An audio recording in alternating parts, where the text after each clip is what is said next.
শেখ হাসিনার প্রত্যাবর্তনের ভারত একজন রাজনৈতিক হাই কমিশনারকে পাঠাচ্ছে, তার কারণ কূটনীতিবিদদের দিয়ে যা করা যায়নি এই রাজনৈতিক হাই কমিশনারকে দিয়ে তাই করানো হবে, সেই জন্য রাজনৈতিক হাই।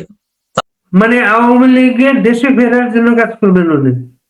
আওয়ামী লীগের শেখ হাসিনা মানে কি, তিনি বঙ্গবন্ধুর আদর্শকে লালন করেন, ধারণ করেন। সেই আদর্শটা মুছে দেওয়ার পরই বঙ্গবন্ধুর 32 নম্বর ভাঙার সঙ্গে শেখ হাসিনাকে সরিয়ে দেওয়ার ব্যাপারটা এক, বিষয়টা একই, বিষয়টার মধ্যে কোনো পার্থক্য নেই। এটা না ব্যক্তি হাসিনা নয়, শেখ হাসিনা একটা আদর্শ, এই আদর্শটা হলো বঙ্গবন্ধুর আদর্শ, সেটা মুছে ফেলে দেওয়ার একটা চক্রান্ত ষড়যন্ত্র আছে, তাই না? আর ছোড়ো, বাংলাদেশ দেশটার জন্ম হলো আওয়ামী লীগের জন্য। আওয়ামী লীগ লড়াই করলো, তখনও তো বিএনপি বলে কোনো দল ছিল না, কমিউনিস্ট পার্টি ছিল, কিন্তু আর থেকে এরা ছিল, জামায়াতিরা ছিল, বিএনপি তো ছিল না। বিএনপির লোকেরা অনেকে যারা বিএনপির পরে যোগ দিয়েছেন, অনেকে মুক্তিযুদ্ধ করেছেন, করেনি তা না। পরে যে দলটা তৈরি হয়েছিল বঙ্গবন্ধুর হত্যা করার পর, সেটা তো ক্যান্টনমেন্ট, তাই না? একটা দেশ সৃষ্টি করলো একটা দল, আর সেই দেশের ক্যান্টনমেন্ট থেকে জন্ম হলো একটা দল, দুটোর মধ্যে ফারাক আছে না? আওয়ামী লীগ অত্যন্ত তথাকথিত ফ্যাসিবাদী কাজ করেছে, জনগণের প্রতি অত্যাচার করেছে, গুম খুন করেছে, সব জনতার মধ্যে ফেলে দেওয়া হোক, জনতা বিচার করে দিক। যে বিচার করবে কিসের মাধ্যমে? ভোটের মাধ্যমে না, তাকে ছড়ে ফেলে দেবেন, যেরকম নেপালের পুরোনো পার্টিগুলোকে সব ছড়ে ফেলে দিয়েছে না সেখানকার মানুষ। শেখ হাসিনাকে ছড়ে, সেইটা কিন্তু আসল টেস্ট। আপনি বলে যাবেন ফ্যাসিবাদী মানুষ পছন্দ করে না, কে আপনাকে দায়িত্ব দিল বলার? আপনাকে যে পছন্দ করে তারই বা শেখ হাসিনার আওয়ামী লীগ যদি ভোট দিত না দিত, আপনারা এত সিট পেতেন নাকি না জামায়াত তারও জিততো? তো সুতরাং এইগুলো তো হাস্যকর কথা, এগুলো বলার জন্য বলে শেখ হাসিনা নাই, আওয়ামী লীগ বলে কিছু নাই, মন গড়া কথা বলে যাচ্ছে, ভাবছে তুই কতদিন আসিস তার কোনো ঠিক নাই। গোটা বাংলাদেশ আরেকটা বিস্ফোরণের মুখে দাঁড়িয়ে আছে, দুর্ভিক্ষের মতো পরিস্থিতি তৈরি হতে পারে। ভারতীয় পররাষ্ট্র মন্ত্রণালয়ের মুখপাত্র জয়সওয়ালের একটা বক্তব্য যে শেখ হাসিনাকে হস্তান্তরের বিষয়টা তারা পরীক্ষা নিরীক্ষা করছেন। আসলে ব্যাপারটা জয়সওয়াল আসলে কি বলেছেন, নতুন কি বলেছেন? শেখ হাসিনার প্রশ্নে, আওয়ামী লীগের প্রশ্নে ভারতের অবস্থানে কোনো পরিবর্তন হয় নাই, এবং বা শেখ হাসিনাকে বাংলাদেশের কাছে হস্তান্তরের কোনো চিন্তাও ভারতের কাছে নেই, এইটু। অবশ্যই আছে, বিচারের প্রক্রিয়াটা সম্পন্ন হবে, বিচারটা হোক, বিচারের কাগজগুলো আসুক, দেখা যাক বিচারটা সঠিকভাবে হয়েছে কিনা। যদি ধরা যায় সঠিকভাবে বিচার হয়েছে, অবশ্যই ফেরত দেওয়া হবে। আর যদি দেখা যায় সঠিকভাবে বিচার হয়নি, তবে ঘন্টা হবে, ওগুলোকে বাজে ডাস্টবিনের ঝুড়িতে ফেলা হবে। প্রথম কথা হচ্ছে যেটাতে বলা আছে যে ভারত সরকার তার আইনি এবং বিচার বিষয়টি নিয়ে খোদ পর্যালোচনা করে দেখছে। তার মানে তো এই আমরা বুঝছি, তো ভারতীয়রা বুঝেছি বিচারটা সঠিক হয়েছিল কিনা এটাও পর্যালোচনার মধ্যে আছে।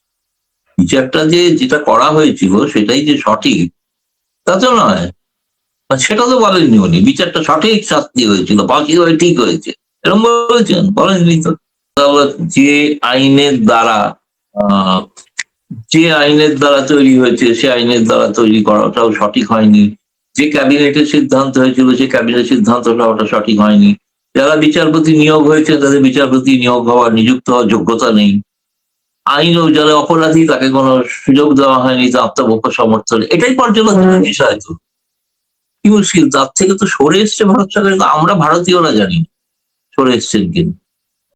আমি বলছি আইনি দিক, বিচার বিভাগীয় দিকটা পর্যালোচনা করা হচ্ছে, এবং তার সঙ্গে যুক্ত করা আছে কি সকল পক্ষের সঙ্গে আলোচনা করে সিদ্ধান্ত হবে। সকল পক্ষ বলতে আওয়ামী লীগ একটা পক্ষ, সেটা তো পক্ষ নয়, আওয়ামী লীগ ছাড়া আলোচনা হবে এরকম তো কোনো ব্যাপার নয়। ভারত সরকার সেদিন অনেকভাবে বলেও দিয়েছেন যে ভারত সরকারের আওয়ামী লীগ সম্পর্কে নীতির কোনো পরিবর্তন হয়নি। তারা মনে করেন ইনক্লুসিভ সোসাইটি হওয়া উচিত, ইনক্লুসিভ রাজনীতি হওয়া উচিত, চেষ্টা করছেন। এখন তো একরকম সরকার মানেননি। শেখ হাসিনার প্রত্যাবর্তনের বিষয়টা তারা উঠিয়ে ওঠাবেন, কিন্তু এইটা জন্য দ্বিপাক্ষিক সম্পর্কটা আটকে থাকবে তা নয়, কারণ তাদের তাগিদ আছে না। যদি ভালো করে যদি ভেবে দেখো, বাংলাদেশ ভারত সরকারের আমন্ত্রণে তারা আসেন, তারা চেয়েছিলেন আসছে, ভারত সৌজন্যতা দেখে তাদের স্টপ ওভার ভিজিটে তাদের জায়গা দিয়েছিল, তারা এসে তাদের কথা জল করেছে। সত্যি সত্যি তো অপ্রয়োজনীয় কারণে আসেননি, প্রয়োজন ছিল বলে এসছেন। জ্বালানি সংকট, বিদ্যুৎ সংকট, সারের সংকট, এবং ব্যবসায়িক সংকট এবং ভিসা সংক্রান্ত সংকট, সেই বিষয়গুলোকে বাংলাদেশের মানুষকে অনেক বেশি বিরক্ত করে তুলছে। কেউ কেউ এরকম ধারণা করছেন আরে শেখ হাসিনা থাকার সময় তো এগুলো সংকট গুলো ছিলই না, এরা আসার পরে সংকট গুলো তৈরি হয়েছে। সেক্ষেত্রে বিষয়টা বলতে চাচ্ছেন এখানে ভারত সরকারের স্ট্যান্ডের কোনো পরিবর্তন হয়নি? না, কোনো স্ট্যান্ডের কোনো পরিবর্তন কিছু নেই। কোন স্ট্যান্ডার্ড তো ভালো করে ওই আপনি এর আগে আমাদের অনুষ্ঠানে বলেছিলেন এই যে আইনগত প্রক্রিয়ার ব্যাপারটা, মানে যে বাংলাদেশ যদি অফিসিয়ালি কোনো অনুরোধ জানায়, তাহলে ভারত সরকার যেটা চায় ওই আদালতের ওই বিচারিক প্রক্রিয়ার সমস্ত ডকুমেন্টস গুলা তাদেরকে দেয়া, তারা এগুলো পরীক্ষা নিরীক্ষা করবেন। এটা ভারতের আদালতেও যেতে পারে, আদালতও এটা করতে পারে। বাংলাদেশ থেকে কি এমন ওই ডকুমেন্টস কি দেয়া হয়েছে, এমন কোন তথ্য আছে? না, এমন কোনো তথ্য নেই যে কোন ওই তথ্যটা তারা দিতে পারবেন না, দেবেন না। বাংলাদেশের মানুষ কি রায়ের কপি জানেন? দেখেছেন? ওয়েবসাইটে আছে। বাংলাদেশের মানুষ আজ পর্যন্ত খোঁজ করেছেন যে রায়ের কপিটা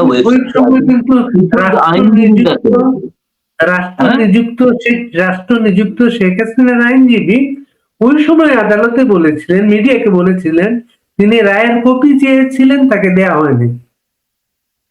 কে বাংলাদেশের, আমি তো বলছি যে কোনো নাগরিক, কোনো সাংবাদিক, সম্পাদক, ওই যে একটা বিখ্যাত কাগজ আছে না তোমাদের ওখানে যেটা জমায়েতপন্থী, তার সম্পাদক সেই রায়টার কপিটা নিয়ে পুরোটা ছেপে দিন না,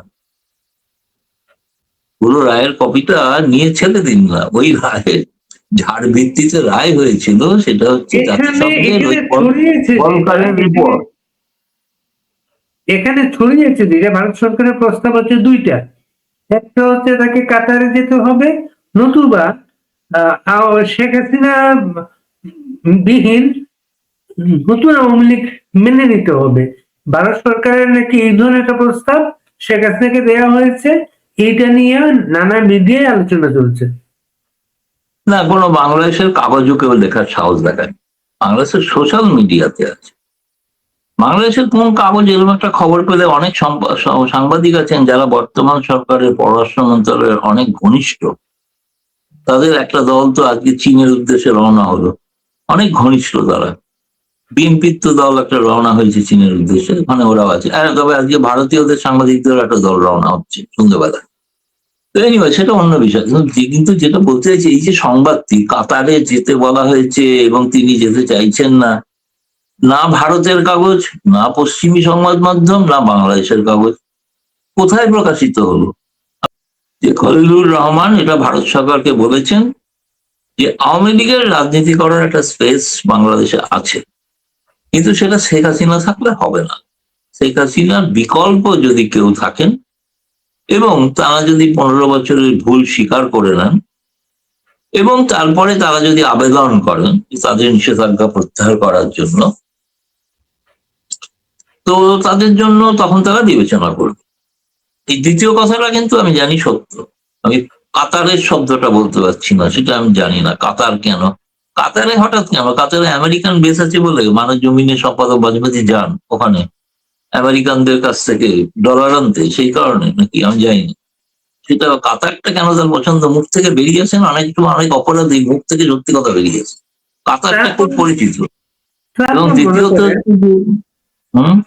একটা রাজনৈতিক দল, বাংলাদেশের একটা রাজনৈতিক দল বা এইটা তার নেতা কে হবে না হবে সেই দলটা ঠিক করবে।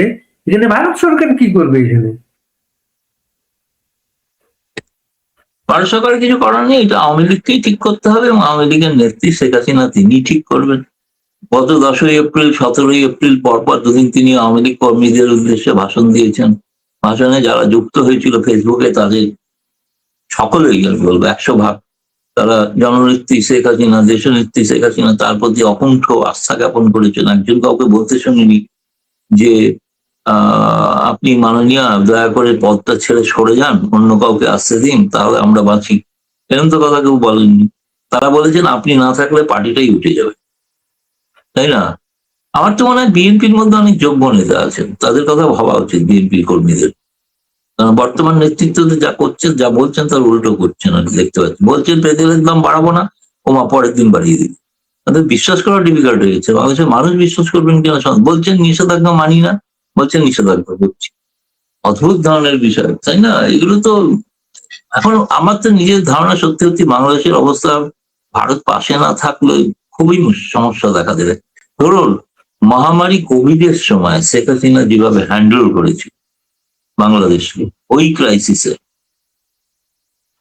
সেটা নিশ্চয়ই বাংলাদেশের সাধারণ মানুষ ভুলে যান কিভাবে তিনি কোথা থেকে ভ্যাকসিন জোগাড় করে এনে দিয়েছেন এবং এই বিএনপি নেতাদের বাড়ি বাড়ি ভ্যাকসিন পৌঁছে দিয়েছে, যাতে তারা সুস্থ সবল আছে। এবং সেই আজকে তো আরেকটা ক্রাইসিস, মধ্য এশিয়ার এই ক্রাইসিসটা ক্রাইসিস নিঃসন্দেহে। এই ক্রাইসিসটার জন্য তারেক রহমান দায়ী এরকম কোনো কথা কেউ বলছেন, এরকম কেউ বলবেন না। কিন্তু ক্রাইসিস কিভাবে হ্যান্ডেল করবেন, কিভাবে, এইটা রাষ্ট্রনায়কের কাজ। রাষ্ট্রনায়ক সেটা করতে পারেন। তিনি প্রশাসন সম্পর্কে অভিজ্ঞ, প্রশাসন জানেন, যার দূরদৃষ্টি আছে, তিনি বুঝতে পারেন যে এই ক্রাইসিস আসতে চলেছে, তেলের ভান্ডার কি করে মজুত করবো। হঠাৎ ক্রাইসিসটা যখন তেলের লাইন 3.5 কিলোমিটার, তখন তিনি বাজারে বেরিয়েছেন তেল জোগাড় করতে। এটা তো অদ্ভুত ব্যাপার, এটা তো তাকে 1.5 মাস আগে ভাবা উচিত ছিল। এখন যদি একটা পার্টির যদি মূল উদ্দেশ্য হয় কি করে খালি আওয়ামী লীগকে কোণঠাসা করবো, তাদের জেলে পুরবো, তো পরে তাদের যে মানুষের যে সমস্যা, সেই সমস্যার কথা তো তারা দেরিতে বুঝছেন না। ওইটা করতে গিয়ে ভুল বিপদ দেখে যাচ্ছেন। গোটা বাংলাদেশ আরেকটা বিস্ফোরণের মুখে দাঁড়িয়ে আছে। আমি কিন্তু এটা আবার বলছি, আমি আগে শেখ হাসিনার সময়ও বলেছিলাম বাংলাদেশ একটা বিস্ফোরণের মুখে দাঁড়িয়ে আছে, বিস্ফোরণ ঘটেছিল।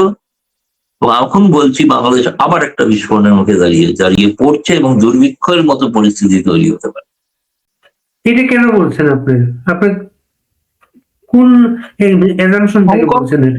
আর দেখছো না তুমি তেলের সংকট নিয়ে যারা সাধারণ চাকরি, সাধারণ যারা কাজ করেন, যারা বাইকে করে গিয়ে সংসার করেন, মানে ইয়েতে কিংবা রিক্সা, সিএনজি, তাদের কি অবস্থা, জীবনযাপনের অবস্থা কি? ভাগ্যিস তো অন্তত শহরের কিছু অংশ একটা মেট্রো রেল ছিল বলে যাতায়াত করতে পারছেন, তাও আবার পুড়িয়ে দেওয়ার চেষ্টা হয়েছিল। এখন সেটার জন্য তো যাতায়াত করছে। এই কথাগুলো তো মানুষ এখন দেখতে পাচ্ছেন, বুঝতে পারছেন না। কিন্তু আমি বলছি না যে এর ফলে, কিন্তু এই সরকারকে এই সমস্ত ব্যাপার, মানুষের বেদনা সম্পর্কে সংবেদনশীল হওয়া দরকার। সেখানে রাজনীতি ছেড়ে বাকি প্রশাসনিক বিষয়টাকে লক্ষ্য দেখানো উচিত। সেখানে এমন কোনো পরিবেশ, বাংলাদেশের এমন কোনো স্বর্ণযুগ তৈরি হয়নি যে এখন এই সময় সিনেমা থিয়েটার দেখার বা গাল গল্প করার কোনো সময় আছে। এখন বাংলাদেশের প্রশাসনের প্রয়োজন, প্রশাসকের প্রয়োজন। সিনেমা থিয়েটার দেখে প্রকাশ প্রশংসা করার মতো সময় নয়। এখন সপরিবারে পূর্তি করার সময় নেই বাংলাদেশ। বাংলাদেশকে এখন বাঁচাতে হবে, সেটা বড়। খলিলুর রহমানের সেই প্রস্তাবের পরে ভারত সরকারের কোনো জবাব কি আপনারা জানতে পেরেছেন? হ্যাঁ, এটা হচ্ছে যে মানে প্রথম কথা হচ্ছে এগুলো তারা বলেছেন, কিন্তু লক্ষ্য করে দেখবে যে বাংলাদেশ সরকারের পররাষ্ট্র মন্ত্রণালয় থেকে যে বিবৃতি দেওয়া হয়েছিল তার অর্ধেক কথা ভারতের পররাষ্ট্র মন্ত্রণালয়ের বিবৃতিতে নেই, মানে সেগুলোকে গুরুত্বই দেওয়া হয়। সেই তারা বলেছেন আমরা শেখ হাসিনা, সাদুজ্জামান কামাল, হাদি হত্যাকারী, এদের ফেরত চেয়েছি। এগুলো আমরা খতিয়ে দেখছি, বিচার করছি, এ কথাটা তো বলেননি তারা সেই বিবৃতিতে। এটা কেন বললেন তুমি যদি বলছো, কারণ আমাদের এখানে প্রতি সপ্তাহে একদিন ব্রিফিং হয়, ঠিক আছে, রোজ হয় না। এখন ওই মিটিংটার পরে তারা সবাই মরিশাস চলে গিয়েছিলেন, মরিশাস থেকে আসার পর এখানে ছুটি ছাটা ছিল, ব্রিফিং হতে পারেনি। ফলে এই দিনের ব্রিফিংটা, তারপরেই প্রথম ব্রিফিং খলিলুর রহমানের সঙ্গে বৈঠক নেই। ফলে সেই কারণেই প্রশ্নটা উঠেছে। এবং কি মরিশাসে তো খলিলুর রহমান বলেছেন সাংবাদিককে যে ইন্টারভিউ দিতে গিয়ে যে আমরা শেখ হাসিনা প্রত্যার্পণের দাবি করেছি। এবং তখন সেই কারণেই এই প্রশ্নটা পররাষ্ট্র করা, তারা দাবি করেছেন আপনাদের মত কি?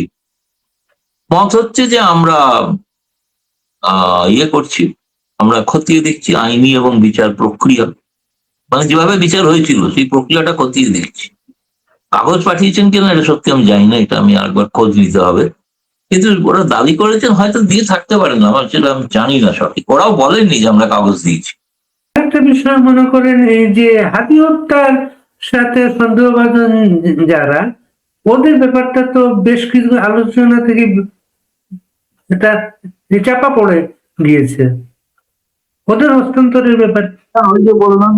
ওই যে বললাম যে এটা তো বাংলাদেশের খতিবুর রহমানরাই বলে গেছেন, ওগুলো থাকবে, বলার জন্য বলা হবে, বাংলাদেশের কাগজে হেডলাইন যাতে হয় তার জন্য বলা হবে। এছাড়া কিন্তু আমাদের যেটা দরকার এই মুহূর্তে সেটা হচ্ছে জ্বালানি দরকার, ফার্টিলাইজার দরকার, এটা প্রধান জিনিস। হাতিপাতি হবে, ও আছে, ধীরে সুস্থে হোক না, হাদি হাসিনা সব ধীরে সুস্থে হোক, কিন্তু আসলে এইগুলো আসল জরুরি। ব্যবসাটা শুরু হোক, ব্যবসা না হলে তো লোকে না খেতে পেয়ে মারা যাবে। ভারত থেকে চাল দরকার, গম দরকার, কারণ সমস্ত বিদেশ থেকে সমস্ত জাহাজ তো বন্ধ হয়ে যাচ্ছে, এখন জানি না এখন খুললে আসবে কি আসবে না, কবে আসবে সে ঠিক নেই। এই মুহূর্তে ভারত হচ্ছে নিকটবর্তী জায়গা, না তুমি চীন বা পাকিস্তান থেকে যতই জবরম মরম সেখান থেকে তো আসা অনেক ডিফিকাল্ট, তাই না?